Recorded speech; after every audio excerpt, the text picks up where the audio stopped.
Desde ya yo les invité la semana pasada que pudieran estar leyendo la carta de Santiago. Si es cierto, vamos a decir varias cosas como un estudio bíblico, ¿cierto? Y luego voy a terminar dando las implicancias espirituales para nuestra vida. Así que les invito a que usted pueda abrir su mente, su corazón.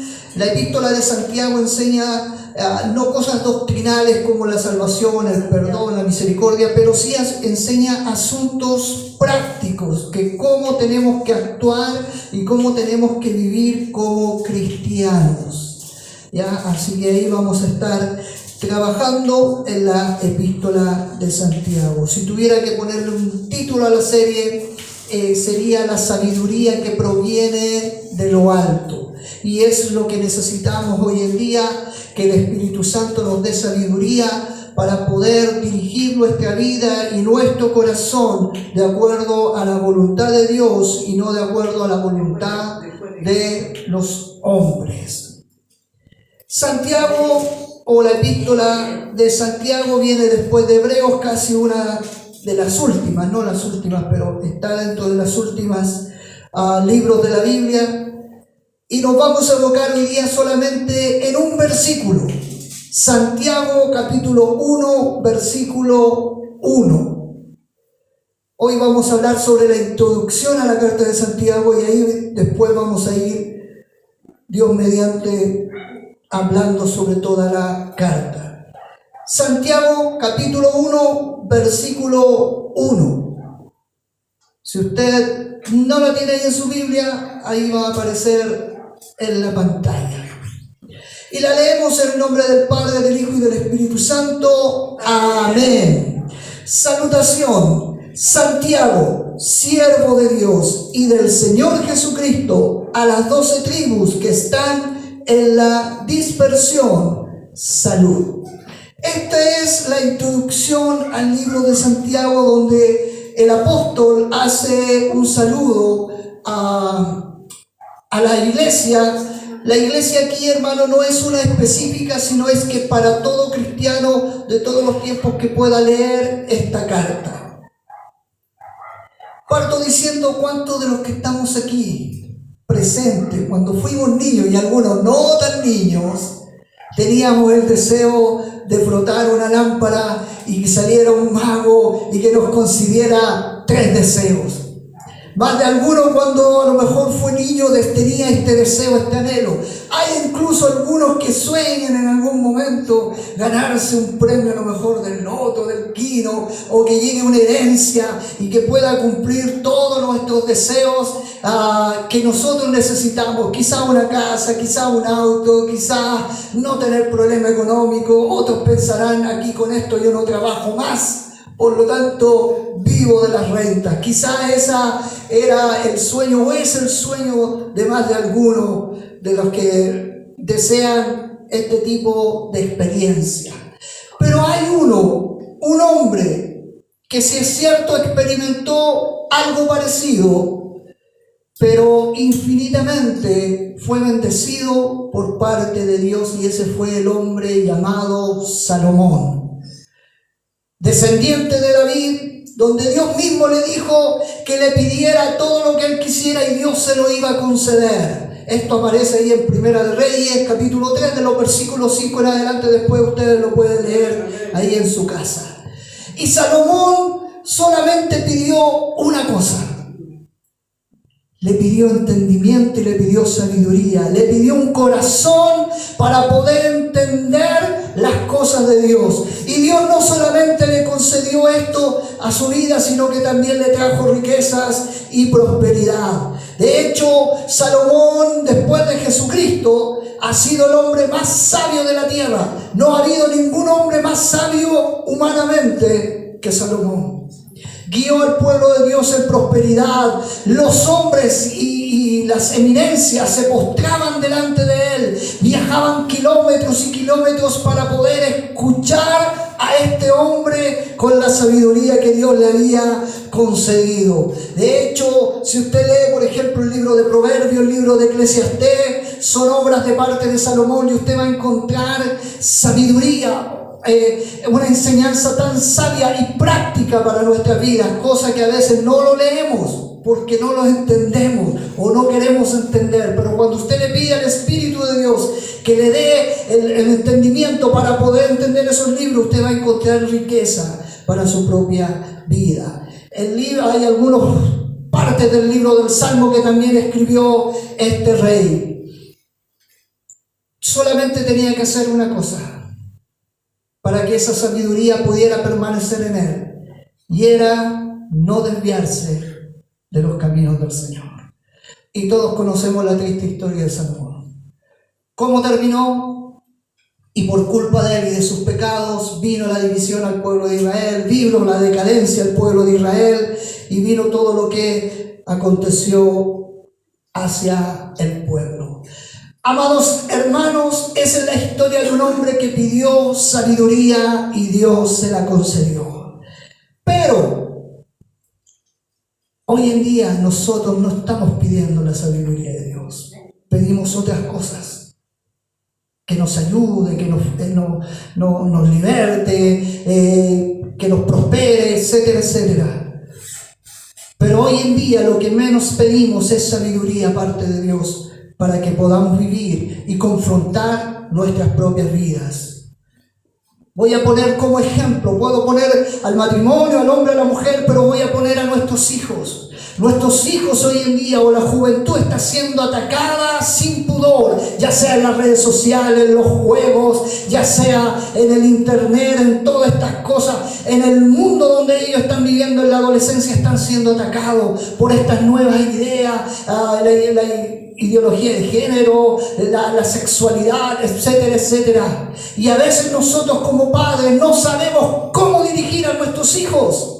Y es porque no le estamos pidiendo la sabiduría a Dios para poder enseñarle y dirigirlos de una manera correcta. Gracias, Señor. Hoy en día usted puede ver un juego de estos que están en los celulares y usted va a ver contenido sexual y que hablan del aborto y hablan de la violencia y hablan de un montón de cosas que al final a nuestros hijos nos están bombardeando. Aplauden, hermano, hoy día la sociedad aplaude la pereza, aplaude el desorden, aplaude la falta de respeto. Hermanos míos, no puede ser que en este país los adultos mayores pensionados manden una carta para pedirle a los delincuentes que no los golpeen. Primera vez, hermanos, en este país, de los 40 y tantos años que yo llevo en vida, que los pensionados le rueguen a los delincuentes que no los golpeen. Hoy en día la juventud pasa por alto todas las reglas que existen en la tierra. Amén. Y nosotros como cristianos pidiendo otras cosas en vez de pedirle sabiduría a Dios. ¿Sabe? Bíblicamente, cuando un hijo golpeaba o maltrataba a su padre, en la cultura hebrea, en la cultura bíblica, era sentenciado a muerte por parte de Dios. Amén. Y hoy día es fácil faltarle el respeto al padre. Y usted me va a decir, eso pasa en el mundo. Dentro del cristianismo también pasa. Sencillamente porque el hombre o la mujer no ha pedido la sabiduría que proviene de Dios. Hoy en día está esta famosa frase, la independencia. Que no dejes que nadie te pase a llevar, haz lo que tú quieras, que nada te impida. Y todos queremos ser independientes y hacer lo que queramos. Pero déjeme decirle de que cuando venimos a Cristo esa independencia ya quedó obsoleta. O estás sujeto a Cristo, estás sujeto al diablo. Así de sencillo. Amén. ¿Qué podemos hacer nosotros? Tener esa lámpara mágica de donde la vamos a frotar y que aparezca el genio y pueda solucionar nuestros problemas. ¿O vamos a buscar con fervor, con grito, con lágrimas, que Dios nos hable del cielo otra vez a través de su palabra, como ocurrió con Salomón? Déjeme decirle algo. Esto es solamente la introducción. Hay uno que es más sabio que Salomón y que se pasea por medio de sus hijos, y ese se llama Jesucristo. No hay nadie más sabio que Él, y Él, hermano, no escatima compartir o derramar de su sabiduría para con sus hijos, para quienes sí se la pidan y la deseen. Sí, Señor. Cristo es superior a Salomón y Él está accesible. No debemos viajar para escuchar su voz. Su palabra está dispuesta para todo aquel que quiera realmente escucharla. Jesucristo dijo: pedid y se os dará, buscad y hallaréis, llamad y se os abrirá, porque todo el que pide recibe, y el que busca halla, y el que llama se le abrirá. ¿Cuántos de los que estamos aquí necesitamos pedirle sabiduría a Dios para que dirija nuestra vida, dirija nuestros pasos, dirija nuestra familia? ¿Cómo dirigir a nuestra familia? Por eso, hermanos míos, hoy día tenemos tantos matrimonios destruidos, tantos hogares destruidos, tantas iglesias destruidas, tantos hombres y mujeres que se levantan por nombre del hombre y no de Dios, haciendo su propia voluntad, sencillamente por no pedirle sabiduría a Dios. Y de esto trata la carta del libro de Santiago, de la sabiduría de Dios, pero también de llevarla a la práctica.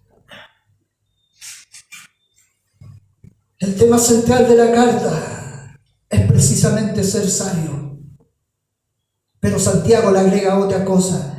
Ahí en el capítulo 1, versículo 22 dice: más sed hacedores de la palabra y no tan solamente oidores, engañándonos a vosotros mismos. Y esto es para nosotros, hermanos míos, no solamente ser oidores de lo que Dios quiere decir, sino que llevarlo a la práctica. Pero ¿qué es sabiduría después de todo? Para muchos la sabiduría es tener conocimiento. Y tristemente se levantan hombres y mujeres así, teniendo conocimiento, palabras rebuscadas, palabras con tecnicismo, y los hermanos quedan: oh, que sabe, que sabio, lo que dijo me sorprendió. Y lo tratamos de elevar a esas personas que tienen tecnicismo o que saben hablar educadamente o acertadamente, que tienen respuesta para todo. Lo que usted le pregunte le responden, y sobre todo si es bíblico. A esas personas las llamamos sabias. Pero eso no es la sabiduría bíblica, hermano mío. La sabiduría bíblica es lo que dice Proverbios. Proverbios capítulo 8, versículos 12 y 14 dice: yo, la sabiduría, habito en la prudencia y he hallado conocimiento y discreción. El temor del Señor es aborrecer el mal, el orgullo, la arrogancia y el mal camino, y la boca perversa yo aborrezco. Mío es el consejo y la prudencia, yo soy la inteligencia, el poder es mío. Prácticamente el libro de Proverbios nombra dos cosas acerca de lo que es la sabiduría. La sabiduría bíblica, hermanos míos, primeramente es poder discernir lo que es bueno y lo que es malo. Cuando la Escritura dice que en los últimos tiempos a lo bueno le llamarán malo y a lo malo le llamarán bueno, siempre lo aplicamos al mundo. Pero déjenme decirle que se está tratando del mundo, pero también de la iglesia. Porque la iglesia a lo malo le está llamando bueno y a lo bueno le está llamando malo. Ser sabio significa aprender a discernir lo que es correcto y lo que no es correcto. Golpear a la mujer no es correcto. Golpear a los hijos de una manera atroz no es correcto. Pasar por alto la ley de Dios no es correcto. Eso es saber discernir lo que es correcto y lo que no. Eso es ser sabio. Y hay hermanos que todavía preguntan si puedo tomar. Es que como algunos toman, yo me imagino que es bueno. Es que como algunos hermanitos bailan, yo me imagino que es bueno. Saber discernir lo que agrada a Dios y lo que no agrada a Dios. Pero en segundo lugar, no es solamente discernir, sino que también es aborrecer y abandonar lo que es malo y lo que es falso. para seguir lo que es bueno y lo que es correcto. No es solamente que tú sepas que mentir es malo, es que tú lo aborrezcas y no lo sigas. No sigas el camino de la mentira. No es solamente saber que la hipocresía, que aquí te comportas de una manera y en la casa te comportas de otra, es malo, sino que es saber que aquí te vas a comportar de una manera y en la casa de la misma manera. Es apartarse de lo que no es bueno y es verdadero. Eso es ser sabio delante del Señor. Algunos toman la sabiduría por las experiencias. No, es que tienes más experiencia y eres más sabio. Tienes más años y eres más sabio. Bíblicamente no es así, mis queridos hermanos. Y tiene la experiencia de Job con sus amigos. Sus amigos eran mayor que él, pero estaban errados dándole consejos. Así que la carta de Santiago nos exhorta no solamente a oír, sino que a hacer. Enfatiza que la verdadera fe produce obras. Y la fe sin obra, dice Santiago, es muerta. Si usted dice amar al Señor, sus obras tienen que demostrarlo. Si usted dice servir al Señor, sus obras tienen que demostrarlo. Si usted dice amar a mi prójimo, sus obras lo tienen que demostrar. No es solamente con hablar bonito o decir cosas preciosas a través de las palabras, es llevarlo a la práctica. De esto se trata el libro de Santiago. Y antes de hablar de las lecciones prácticas, quiero hablarles sobre quién escribió el libro de Santiago. Y usted va a decir, Santiago, obvio, el apóstol Santiago lo escribió. Pero esta palabra del apóstol Santiago o Santiago viene de una derivación que se llama Jacobo, Yago, Tiago, Diego. Todos estos nombres hebreos significan Jacob, que significa Santiago. Y dentro de la Biblia aparecen 3 Santiagos. El primero es Santiago, el hijo de Zebedeo y hermano de un hombre de Dios llamado Juan. Algunos pensaban que este lo había escrito, pero resulta que este murió entre el 40 y el 42 y la carta es escrita en el año 46 después de Cristo, por lo tanto queda obsoleto. Otros pensaban que Santiago, hijo del Alfeo, el menor, que aparece ahí en Marcos 15:40, había escrito la carta, pero tampoco bíblicamente y históricamente se puede decir que fue él. Y hay un último Santiago que aparece en la Biblia, que es el medio hermano de Jesucristo.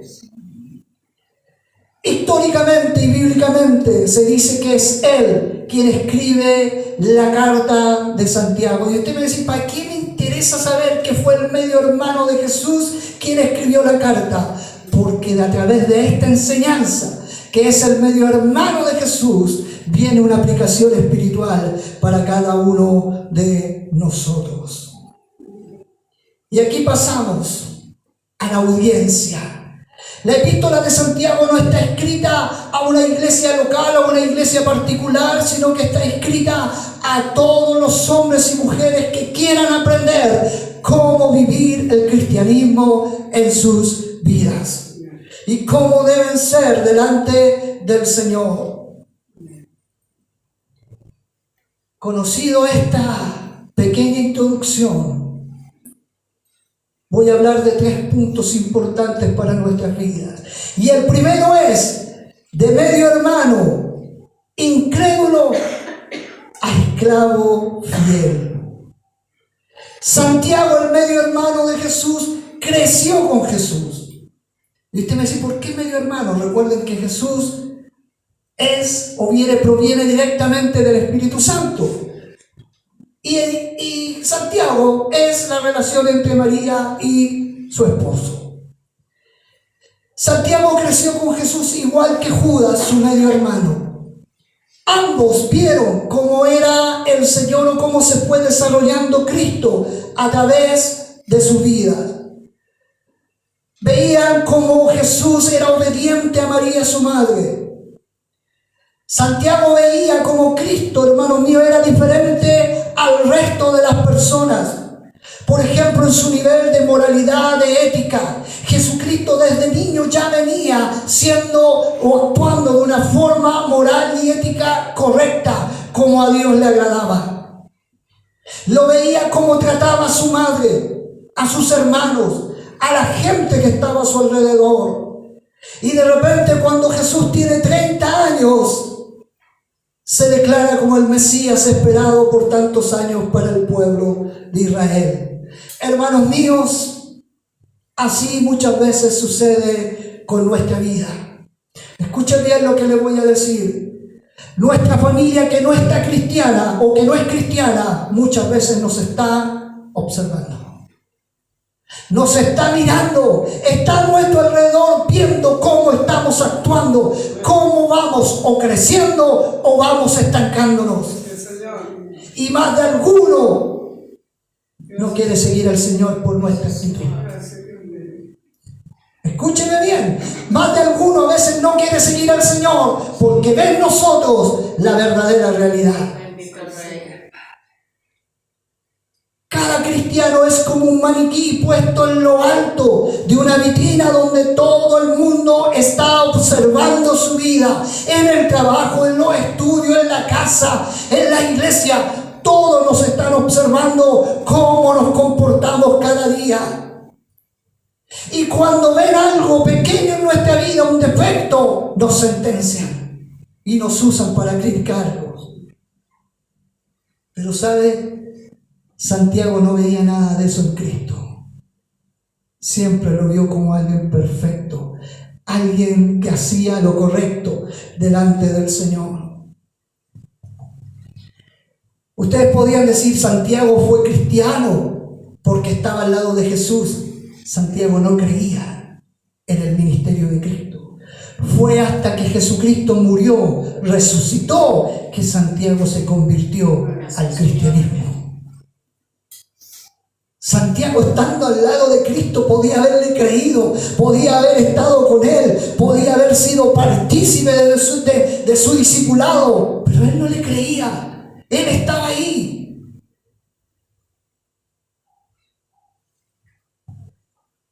La Escritura dice que después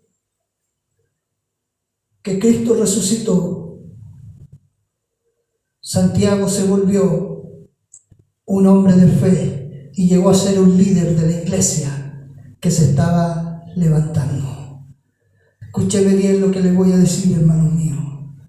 No deje jamás de orar por su familia incrédula. No piense que ha orado demasiado. Si tiene la oportunidad de predicarle, hágalo, pero hágalo con su ejemplo también. Hágalo con su vida también. Hágalo con sus hechos también. Usted puede decirle, conviértete al Señor, y a lo mejor su familia le va a decir, pero tú mientes, pero tú robas, pero tú haces esto, pero tú dices grosería y me estás diciendo que me convierta. Predíquele con su ejemplo. No solamente ore en su intimidad, Padre, haz que mi familia se pueda arrepentir y pueda volver a ti, sino que con su ejemplo también predíquele. Esa fue la forma en que Cristo, hermanos, produjo que Santiago se convirtiera.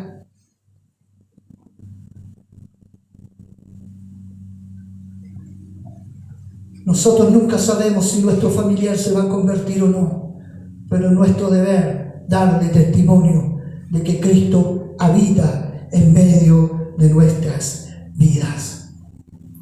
Recordemos que tenemos un Dios de misericordia y Él quiere que todos procedan al arrepentimiento, que todos puedan alcanzar la salvación, pero va a depender de usted y de mí. Por eso el primer punto es Santiago, de un medio hermano a un siervo fiel. Porque Santiago, estando con Jesús, jamás se convirtió hasta que vio la obra gloriosa cuando fue resucitado su hermano. Él conoció a Cristo. Y ni siquiera le sirvió porque era su hermano, le sirvió porque era su Señor y su Salvador.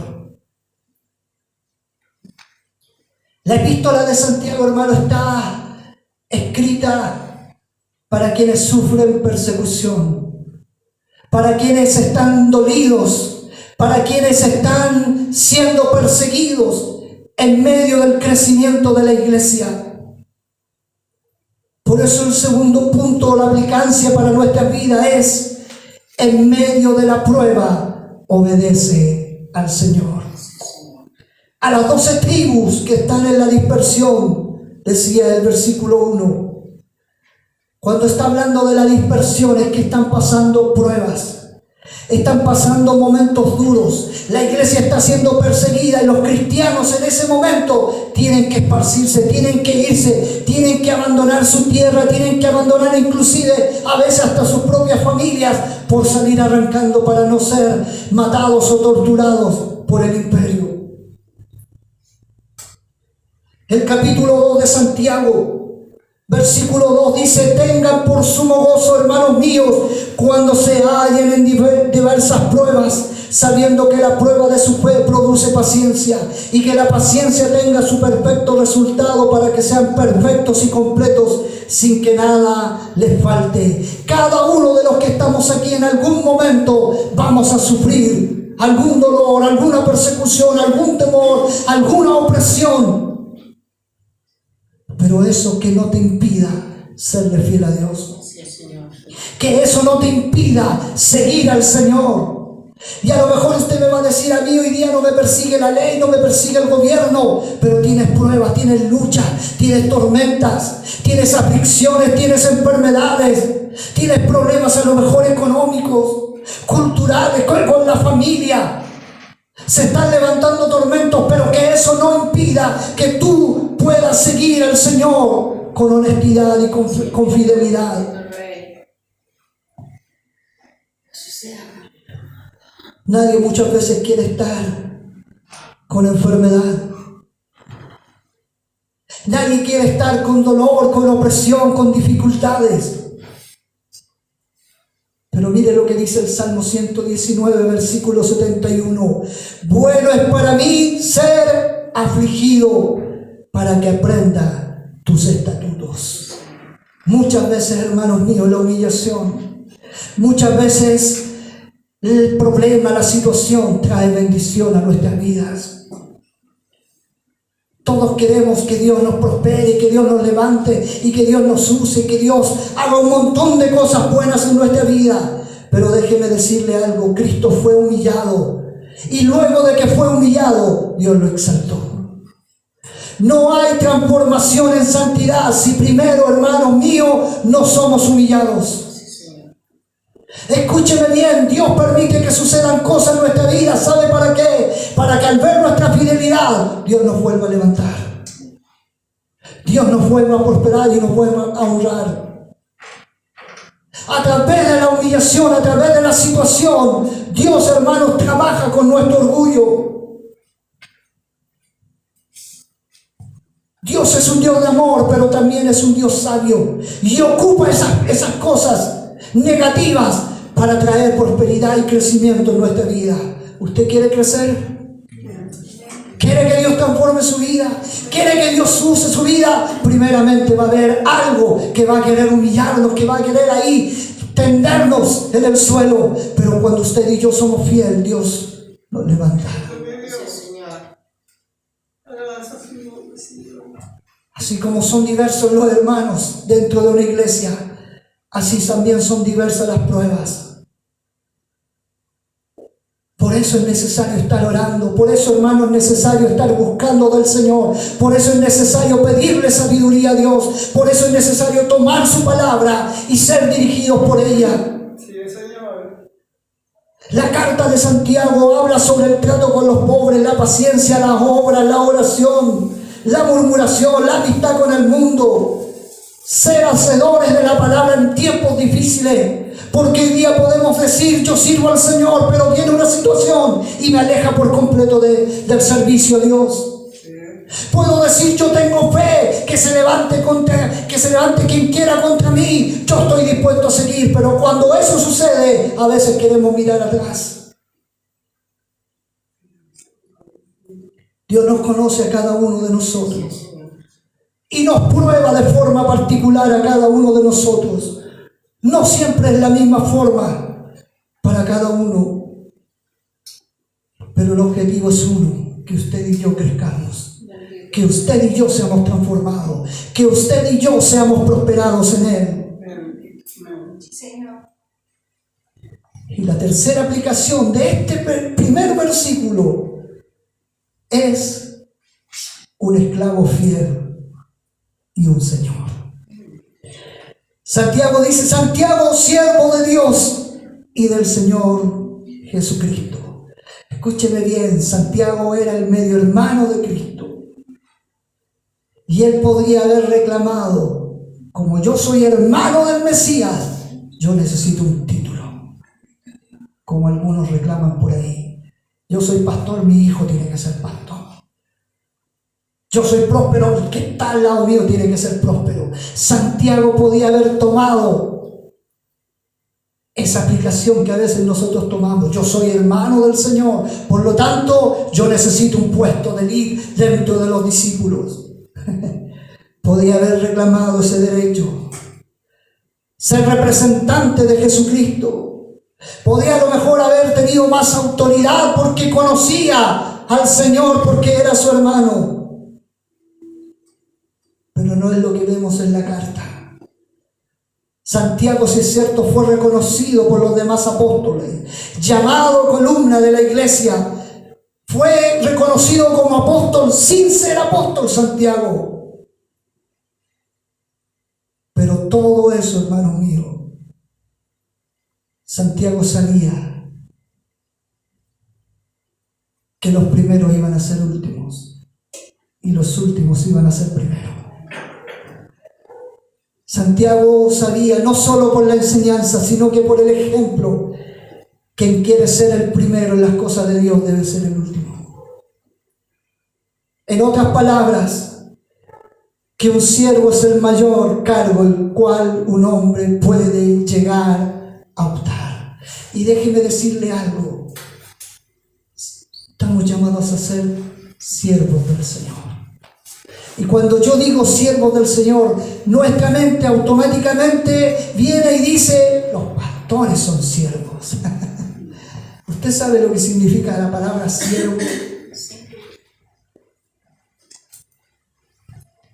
¿Sabe lo que significa la palabra siervo? Jesucristo dijo: yo no vine a ser servido, yo vine a servir. ¿Sabe lo que significa la palabra siervo en el griego? Esclavo. Esclavo.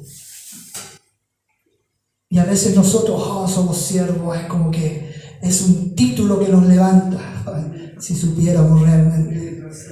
Esta palabra siervo en el libro de Santiago se usa 126 veces en diferentes contextos y puede traducirse o definirse como alguien que pertenece a otro, alguien que no tiene ningún derecho de propiedad, ni siquiera su cuerpo, su intimidad, absolutamente todo es de otra persona.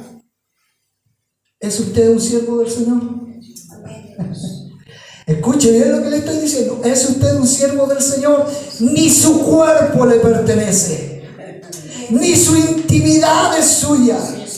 Todo es de otro.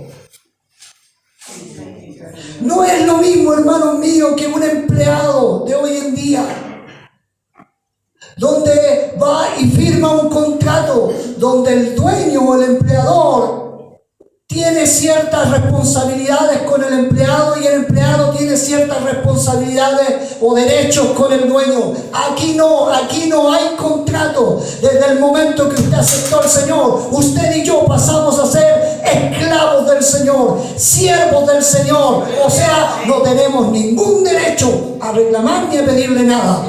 Todo es por misericordia, todo es por gracia del Señor. Gloria a su nombre, Señor. Ay, a veces me causa irritación cuando a veces solamente a los pastores se les llama siervo. Pase, siervo del Señor. Coma la mejor comida para el siervo del Señor, la mejor bebida, el mejor té, el mejor cóctel para el siervo del Señor. Siervo significa esclavo y ahí estamos ustedes y estamos yo. Amén. Ese título de siervo genera muchas veces para la iglesia admiración, envidia para otros. pero no se entiende bien lo que significa ser un siervo. Ser un siervo significa, escuche bien, un esclavo, un mugroso dependiente de otro. Así como sucedió con José. José fue vendido, hermano, como un esclavo. Recibió ese trato por mucho tiempo como esclavo. Así debería ser nuestro entendimiento. Y esta palabra llamada siervo era común en los apóstoles. Romanos 1:1 dice: libertados del pecado y siervos, esclavos de Dios. Lo podemos ver en las cartas de Pedro, de Juan, inclusive del Apocalipsis. La revelación de Jesucristo que Dios le dio para manifestar a sus siervos las cosas que deben suceder pronto. Escuche bien. Un esclavo del Señor no tiene voluntad propia. Pues dice, como dice Jesús, hágase tu voluntad, no la mía. Y hay algunos patudos que dicen, no espero un no como respuesta. Diciéndole a Dios, si no me das un sí, yo me enojo contigo. Un esclavo del Señor no tiene voluntad propia. Señor, voy a hacer esto, pero se haga conforme a tu voluntad, no como yo quiera.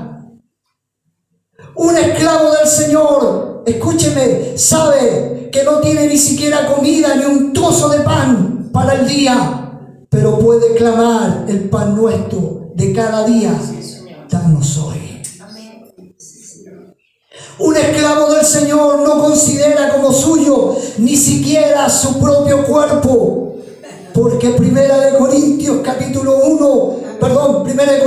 6:19 dice, ¿acaso no saben que su cuerpo es templo del Espíritu Santo? Quien está en ustedes y que han recibido de parte de Dios, ¿saben lo que está diciendo eso? Que no somos dueños de nuestro cuerpo. Nuestro cuerpo le pertenece al Espíritu Santo porque Él mora en nosotros. Y a veces nosotros queremos hacer lo que queramos con nuestro cuerpo. Ni nuestro cuerpo es nuestro. Si es que usted es esclavo de Dios. Si no es esclavo, usted puede hacer lo que quiera, pero las consecuencias las tiene con Dios. Un esclavo, hermano mío, del Señor no sabe o sabe que no tiene dónde ir ni dónde descansar. Por eso los discípulos le llegaron a decir ahí en Juan 68, ¿a quién iremos? ¿O dónde iremos? ¿A dónde vamos a ir? Si solo tú tienes palabras de vida eterna. Uno que es esclavo sabe, hermanos míos, que no tiene a dónde ir. Un esclavo del Señor sabe que su vida fue comprada por precio de sangre y es la sangre del Cordero. Por lo tanto, vive para su Señor. Honra a su Señor con su cuerpo, con su vida. Un esclavo del Señor sabe a quién tiene que servir, o a Cristo, o al diablo. Y si sirves al diablo, no eres un esclavo del Señor.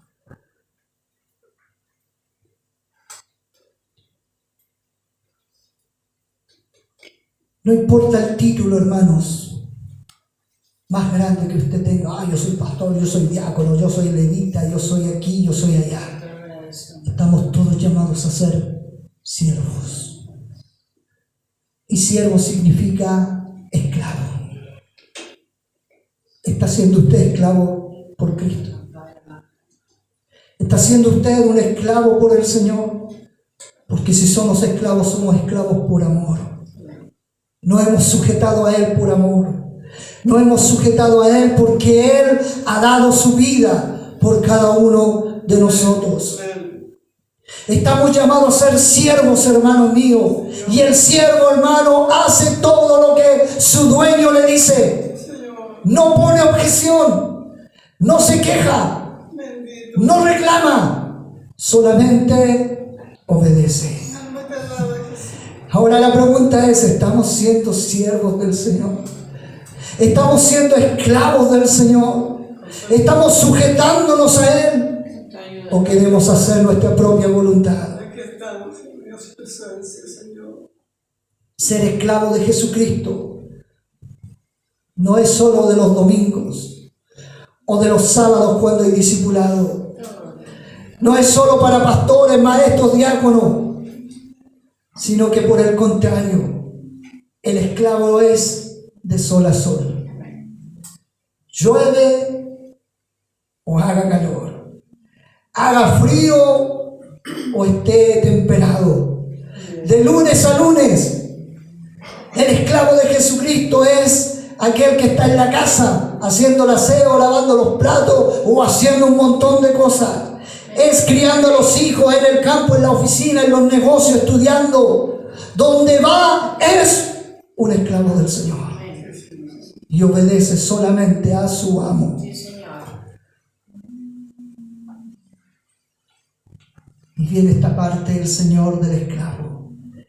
Santiago, el medio hermano del Señor, se hace llamar esclavo, siervo de Dios y del Señor Jesucristo.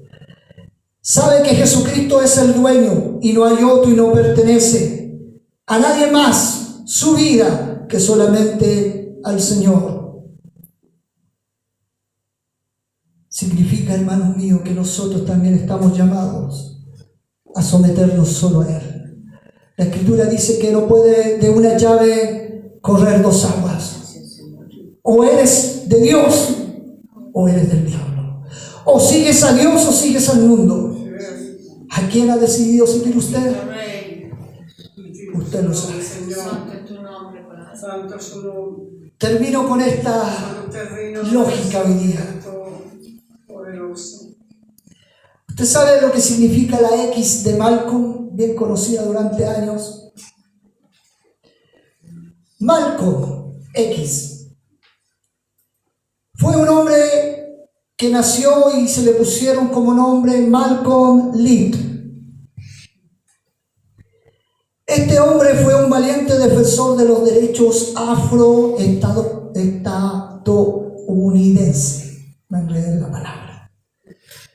Este hombre africano acusaba a los blancos de Estados Unidos que ellos eran racistas y se iban en contra de las personas de color negro. Sus detractores, en cambio, lo acusaron de ser violento y de producir odio y rencor. Malcolm X en algún momento se involucró en el AMPA y en Boston, en Nueva York, y en el año 1945 fue condenado de 8 a 10 años de prisión. En la cárcel, Malcolm se convirtió a la nación del Islam o al islamismo. 1952, tras dejar la prisión, Malcolm visitó al líder de la nación de Islam y, como muchos miembros del Islam, se cambian el nombre. Y Malcolm Lee cambió su nombre a Malcolm X, diciendo que la letra X o el apellido X musulmana simbolizaba el verdadero apellido africano que él nunca iba a poder conocer. Cambió su apellido Lee por su apellido X. El problema es que Malcolm X o Malcolm Lee murió siendo un esclavo de su secta, el Islam. Murió siendo un esclavo de su odio, de su resentimiento, de sí mismo. Murió siendo esclavo del pecado. Murió siendo esclavo de algo. Jamás fue libre. Por más que se cambió el apellido, creyendo que iba a cambiar su vida, jamás pudo cambiar. La pregunta es, ¿usted de quién es esclavo? Usted puede decir, yo soy libre, puedo hacer lo que quiera, pero déjeme hacerle otra pregunta. ¿Usted ha podido dejar de pecar? Porque somos esclavos del pecado. ¿Usted puede dejar la amargura? Es decir, por sí mismo, porque es esclavo de la amargura. Puede dejar la falsedad, la mentira, el orgullo, la vanidad. Por sí mismo no puede. tiene que haber alguien que lo cambie. Y ese es Jesucristo. Por más que usted se quiera cambiar el anillo, por más que usted quiera aparentar un cambio, usted se va a morir siendo la misma persona. Solamente hay uno que puede cambiar, y ese es Jesucristo. Mateo capítulo 11, versículo 28 al 30 dice: vengan a mí todos los que están cansados y cargados, que yo os haré descansar. Tomen mi yugo sobre ustedes y aprendan de mí, que yo soy manso y humilde de corazón, y hallarán descanso para sus almas, porque mi yugo es fácil y mi carga ligera. ¿Quieres cambiar? Ven a Cristo. ¿Quieres ser transformado? Ven a Cristo. ¿Quieres que tu vida pueda tener gozo, alegría, esperanza? Tienes que venir a Cristo y que Él sea el amo y dueño de tu vida.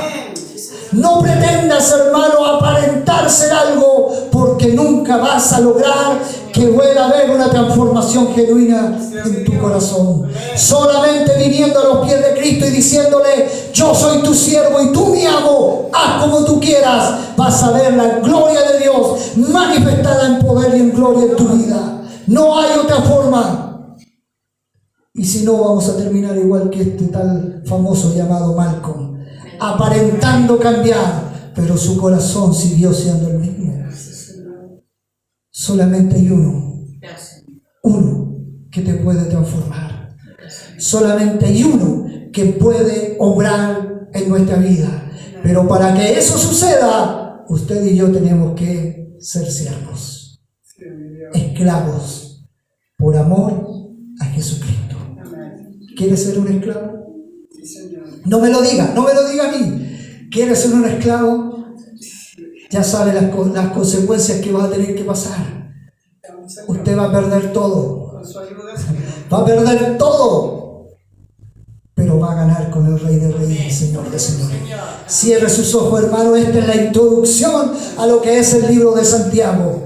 Y la introducción es que seamos siervos del Señor.